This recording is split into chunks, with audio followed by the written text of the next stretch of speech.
अस्सलाम वालेकुम my dear students, I hope आप सब ठीक ठाक होंगे, खैरियत से होंगे। आज हम स्टडी करेंगे प्रोटीन्स के चैप्टर का लास्ट क्वेश्चन जो कि है फंक्शंस ऑफ प्रोटीन।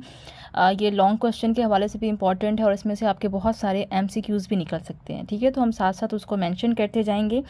सबसे पहले ये क्वेश्चन आपसे किस तरह से पूछा जा सकता है। ये क्वेश्चन आपसे पूछा जा सकता है with a heading that write a note on a function of protein, write a note on the importance of protein, या write a biological role of protein. तो आपसे 3 तरह से ये क्वेश्चन पूछा जा सकता है।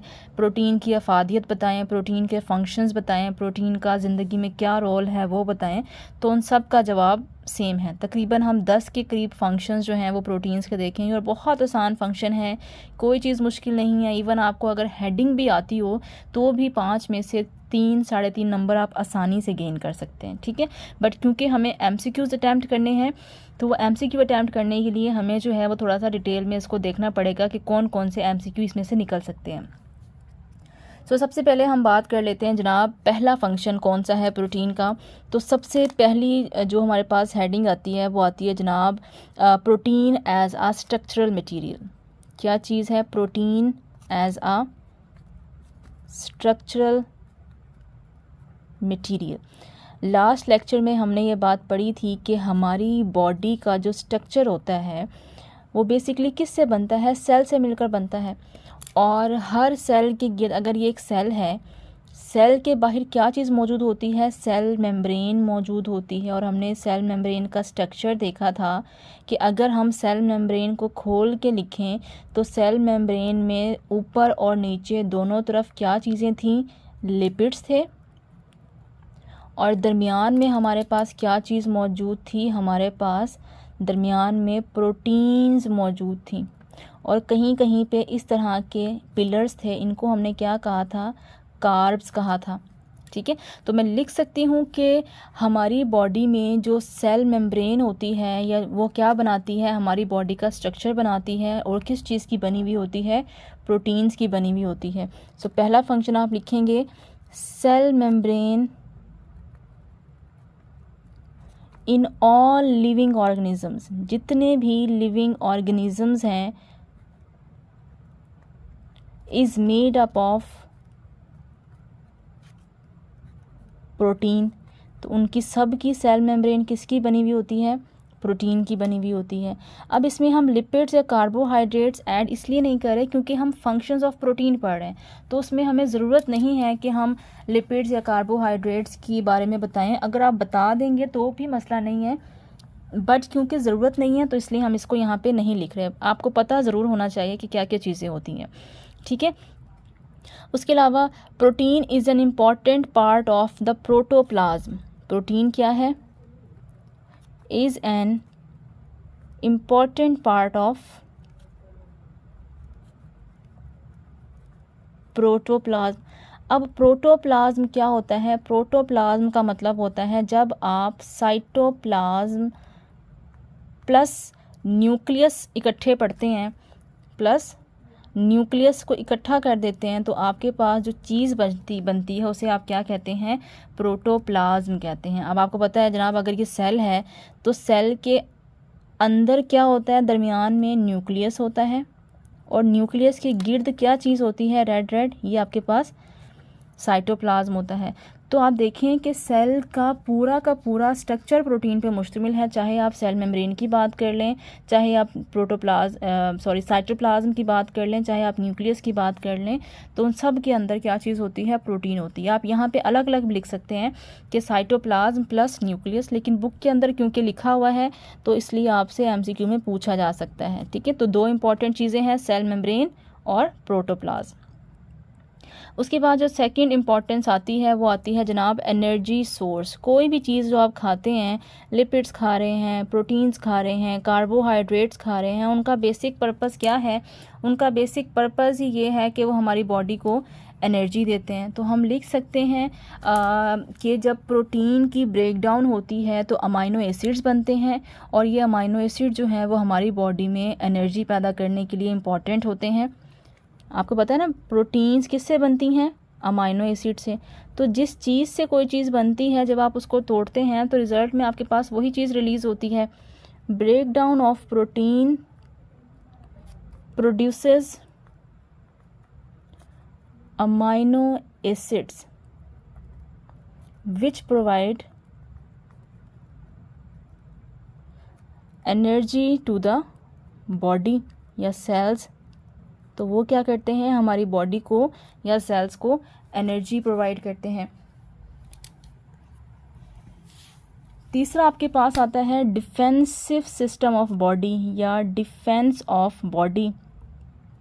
डिफेंस क्या होता है, डिफेंस होता है बॉडी की जरासीम से लड़ने की सलाहियत, इसका डिफेंस।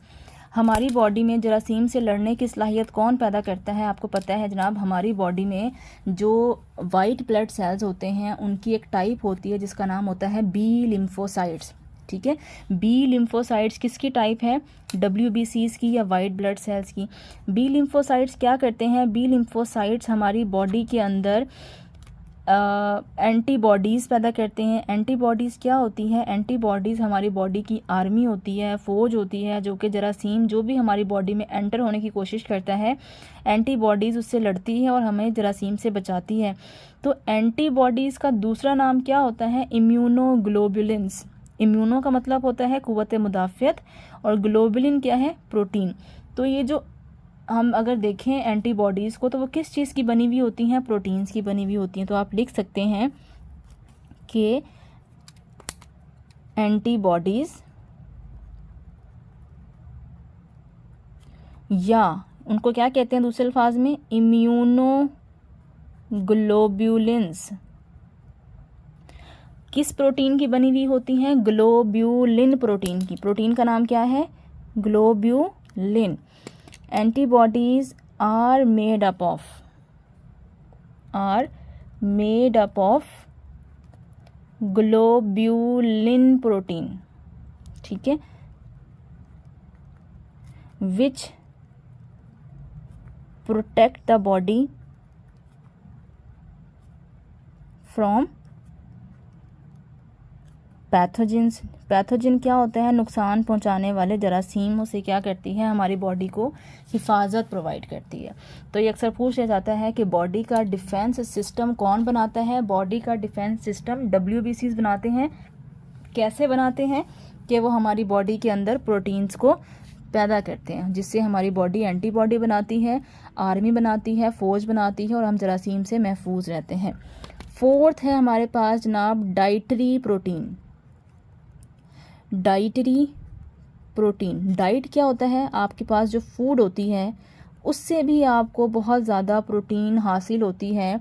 सो आपने यहाँ पे लिखना है कि हम जब 1 ग्राम प्रोटीन, डाइटरी प्रोटीन जो है वो हमें कितनी एनर्जी देती है, तकरीबन 4.1 कैलोरी आप लिख सकते हैं या आप किलो कैलोरी भी लिख सकते हैं। दोनों यूनिट का मतलब सेम होता है। कुछ बुक्स में किलो कैलोरी लिखा होता है, कुछ के अंदर सिंपल कैलोरी लिखा होता है। तो ये आपका MCQ है कि ईच 1 ग्राम ऑफ प्रोटीन, कि अगर आप प्रोटीन को 1 ग्राम खाते हैं तो ये कितना देती है, प्रोवाइड्स 4.1 कैलोरी या 4.1 किलो कैलोरी। ठीक है, तो किलो का मतलब यहाँ पे 1000 नहीं होता, किलो कैलोरी भी यूनिट होता है जो कि सिंपल सा एक यूनिट है, इसका मतलब 1000 नहीं है, आप कोई सा भी दोनों लिख सकते हैं। ठीक है जी। 5th आपके पास होता है एंजाइम्स। एंजाइम्स किसके बने होते हैं, हमने लास्ट लेक्चर में पढ़ा था, enzymes are protein in nature. तो हमारे पास एंजाइम किसके बने हुए हैं, प्रोटीन के बने हुए हैं। Enzymes are protein in nature. क्या काम करते हैं, दे एक्ट, बल्कि इसको आप आसानी से लिख सकते हैं, they play important role in the metabolic reaction या they speed up the metabolic reaction in the body. They boost up, boost up का मतलब क्या होता है, तेज़ कर देना, या स्पीड अप भी लिख सकते हैं। दे बूस्ट अप केमिकल या मेटाबॉलिक रिएक्शन। मेटाबॉलिक का मतलब होता है चीज़ों का टूटना फूटना। Metabolic reaction in the body, body में जो भी खुराक फूड पार्टिकल्स टूट रहे होते हैं उनकी टूट फूट को कौन बढ़ा देता है, तेज़ कर देता है, एंजाइम्स कर देते हैं। यानी कि अगर आप एक खुराक खा रहे हैं और उसको टूटने में 1 घंटा लगेगा, अगर एंजाइम मौजूद होंगे तो एंजाइम उस फूड को आधे घंटे में तोड़ देंगे, लिहाजा बॉडी को कम एफर्ट करनी पड़ेगी और फूड आपकी जल्दी टूट जाएगी। छठा इसका फंक्शन आता है हार्मोन्स। ठीक है, तो 3 इम्पॉर्टेंट हैं, एंटीबॉडीज़ बनाना भी प्रोटीन का काम है, एंजाइम्स बनाना भी प्रोटीन का काम है, और क्या चीज़ बनाना, आपकी बॉडी के हार्मोन्स बनाना भी किसका काम है, आपकी बॉडी के प्रोटीन का काम है। तो हार्मोन्स क्या होते हैं, हार्मोन्स ऐसे आपकी बॉडी के केमिकल्स होते हैं जो कि हमारी बॉडी में मुख्तलिफ काम करते हैं। कोई ग्रोथ कर रहा है, कोई पानी को कंट्रोल कर रहा है, कोई हमारी बॉडी में एनर्जी पैदा कर रहा है, कोई हमारी बॉडी में कैल्शियम को कंट्रोल कर रहा है, कोई जो है वो सोडियम को कंट्रोल कर रहा है, कोई मसल की कॉन्ट्रैक्शन कर रहा है, कोई रिलैक्सेशन कर रहा है। तो ज़्यादातर हार्मोन्स प्रोटीन के बने हुए होते हैं, सारे हार्मोन्स प्रोटीन के नहीं बने हुए होते।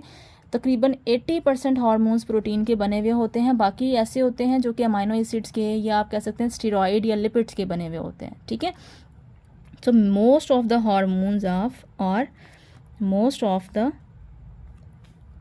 Hormones are protein in nature. ठीक है, ये आपके पास प्रोटीन नेचर के होते हैं। उसके बाद आपके पास आता है reserve food.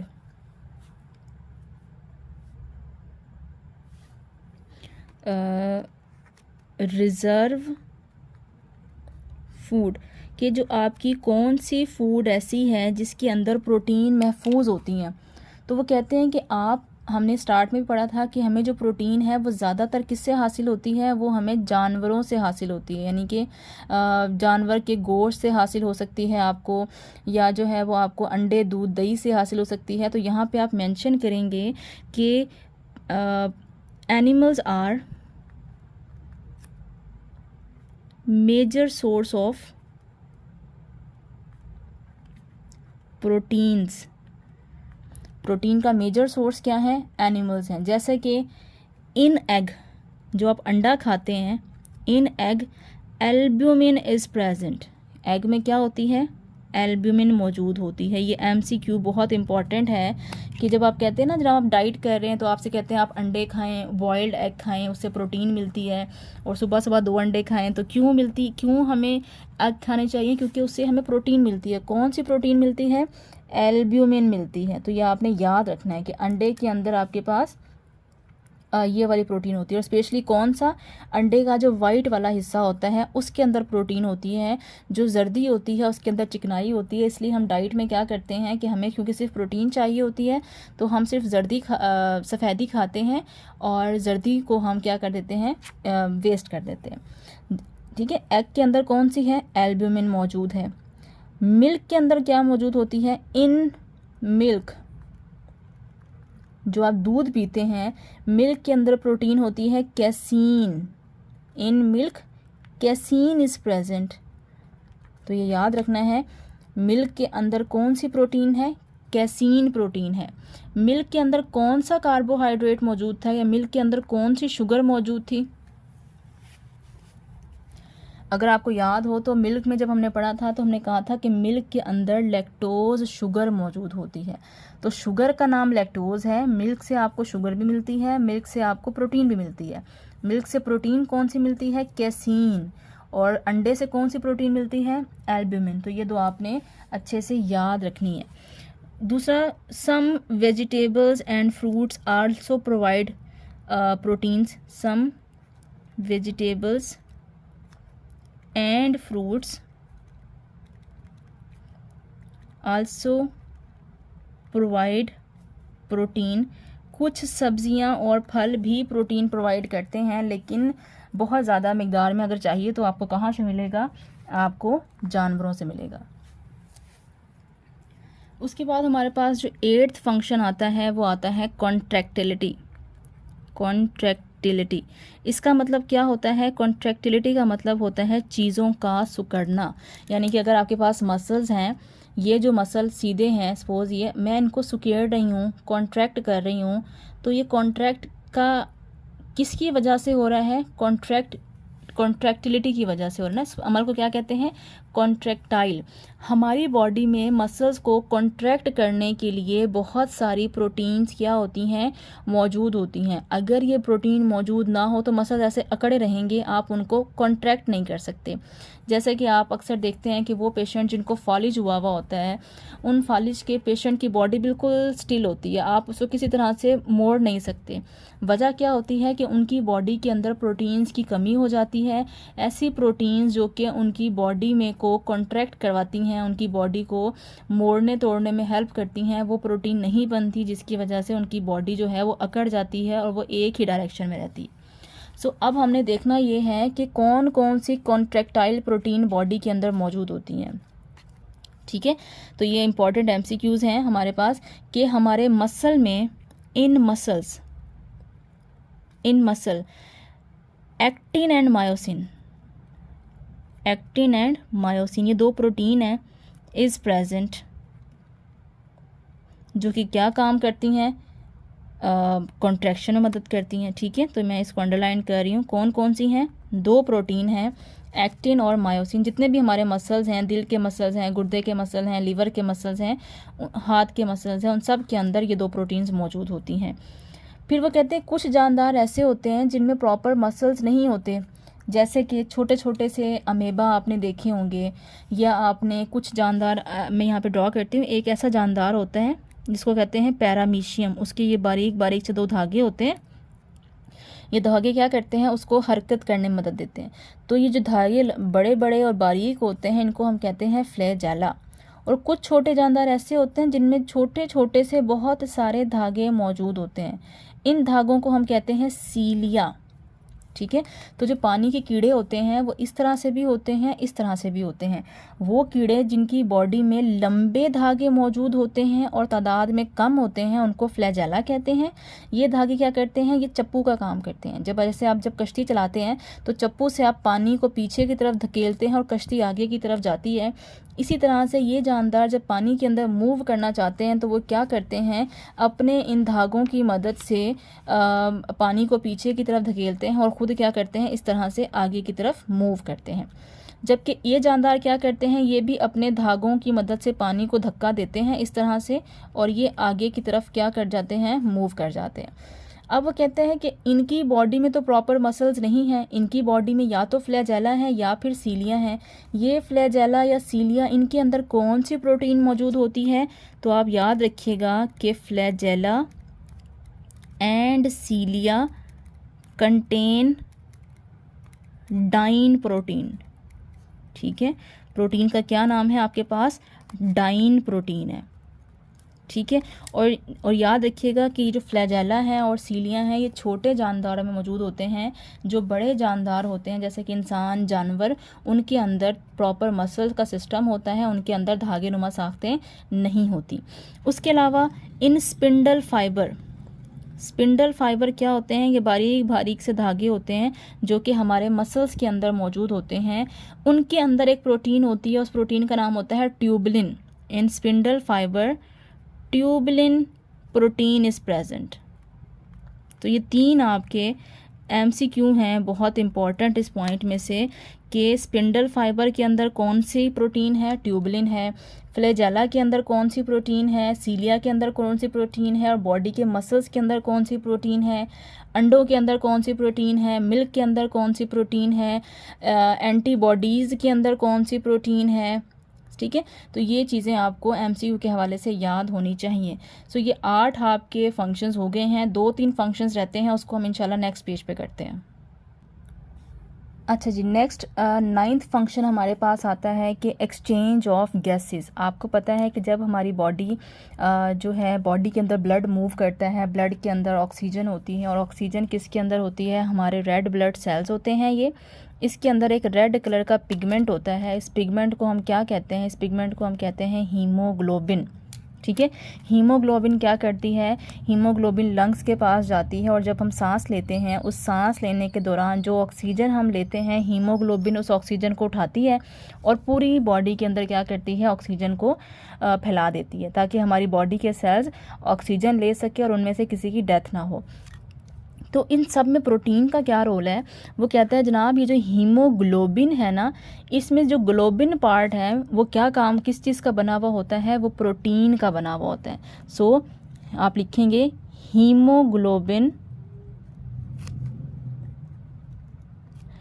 Is protein in nature. Haemoglobin कैसी होती है?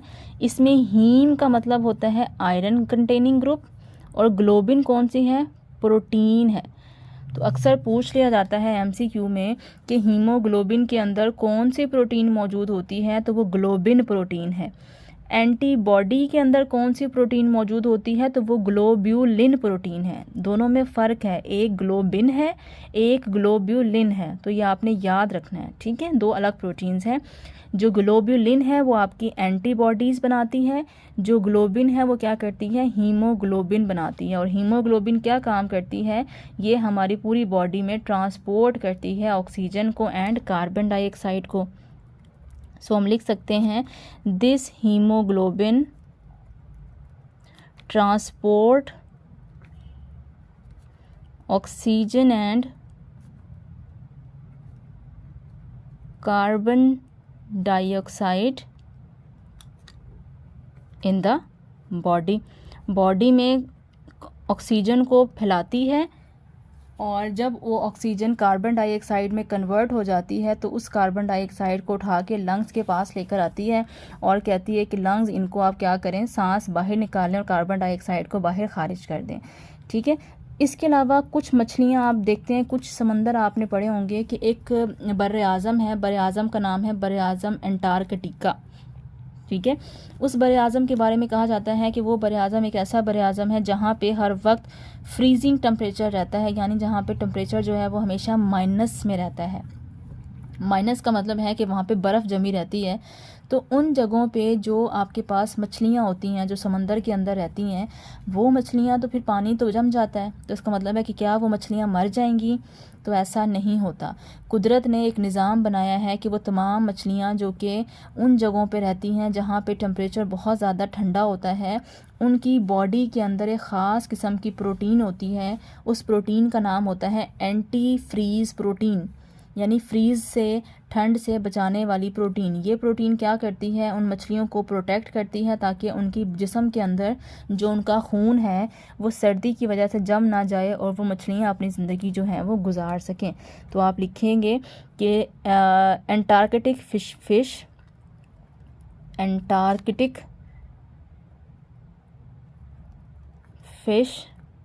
कंटेन कौन सी protein? Antifreeze protein.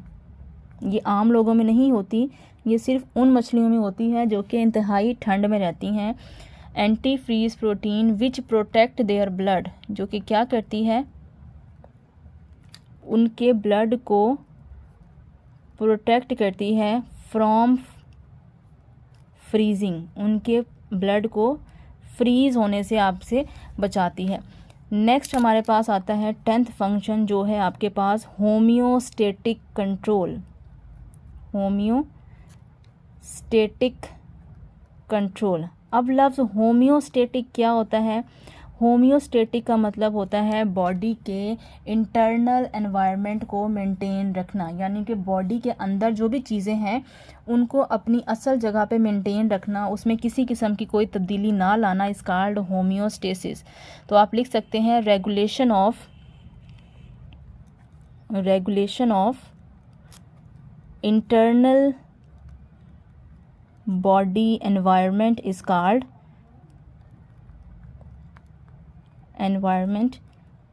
Called homeostasis. एक लफ्ज़ होता है हीमोस्टेसिस, HEMO। हीमो का मतलब होता है ब्लड, ब्लड को रेगुलेट करना इज कॉल्ड हीमोस्टेसिस, ठीक है।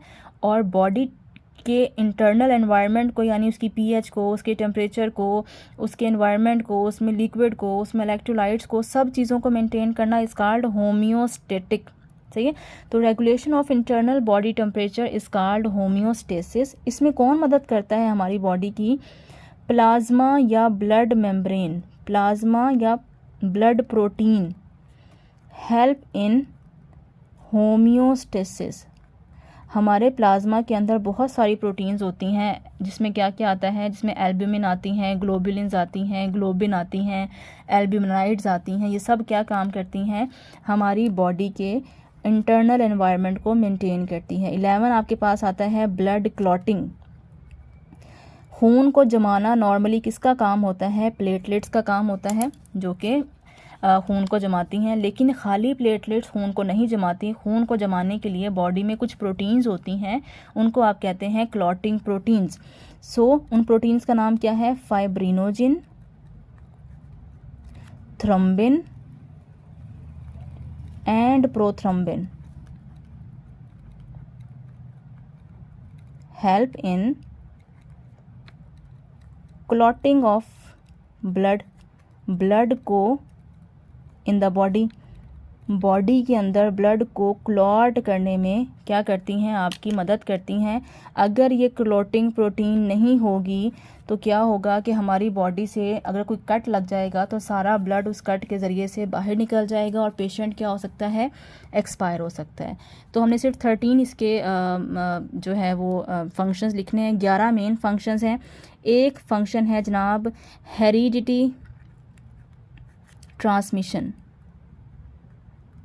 इसका मतलब क्या होता है, हेरिडिटी का मतलब होता है मौरूसी खसूसियात। ट्रांसमिशन का मतलब होता है एक नस्ल से अगली नस्ल में जो खसूसियात ट्रांसफ़र होती हैं। किसी की नोज़ अपने वालिदैन से मिलती है, किसी की अपीयरेंस मिलती है, किसी की वॉइस मिलती है, किसी की हाइट मिलती है, तो उसको हम कहते हैं विरासती खसूसियात। तो ये प्रोटीन होती हैं, ये न्यूक्लियो प्रोटीन की शक्ल में, न्यूक्लियस के अंदर भी प्रोटीन होती है। और आपको पता है न्यूक्लियस जो होता है ये सेल है, सेल के अंदर न्यूक्लियस है, न्यूक्लियस के अंदर डीएनए या आरएनए होता है। ये डीएनए या आरएनए जो है वो बॉडी के अंदर प्रोटीन बनाने की सलाहियत रखते हैं। लिहाजा जब ये वालिदैन से बच्चों में ये न्यूक्लियस ट्रांसफ़र होता है या डीएनए ट्रांसफ़र होता है तो ये प्रोटीन भी उनके साथ ट्रांसफ़र होती हैं। सो हम कह सकते हैं कि ये विरासती खसूसियात में अहम किरदार अदा करती हैं। तो आप लिख सकते हैं they help in heredity transmission by nucleoprotein. कौन सी प्रोटीन है जो विरासती खसूसियात ट्रांसफ़र करती हैं, नाम आपको आना चाहिए, न्यूक्लियोप्रोटीन है। ब्लड में फाइब्रिनोजिन, थ्रोम्बिन और प्रोथ्रोम्बिन क्लॉटिंग करती हैं, ठीक है। और इसमें कौन सी प्रोटीन होती है आपके पास, ग्लोबिन प्रोटीन होती है। ये आपका एमसीक्यू है। और लास्ट आपके पास आता है क्रोमोसोमल मूवमेंट। क्रोमोसोम्स क्या होते हैं, क्रोमोसोम्स हमारी बॉडी में विरासती खसूसियात को ट्रांसफ़र करते हैं। तो वो कहते हैं कि हमारी बॉडी में जो क्रोमोसोम्स होते हैं वो एक जगह से जब दूसरी जगह ट्रांसफ़र होते हैं तो उस दौरान भी हमारी प्रोटीन हेल्प करती हैं और क्रोमोसोम्स को मदर बॉडी से जो बच्चे की बॉडी है उसमें मदद देते हैं। Protein play an important role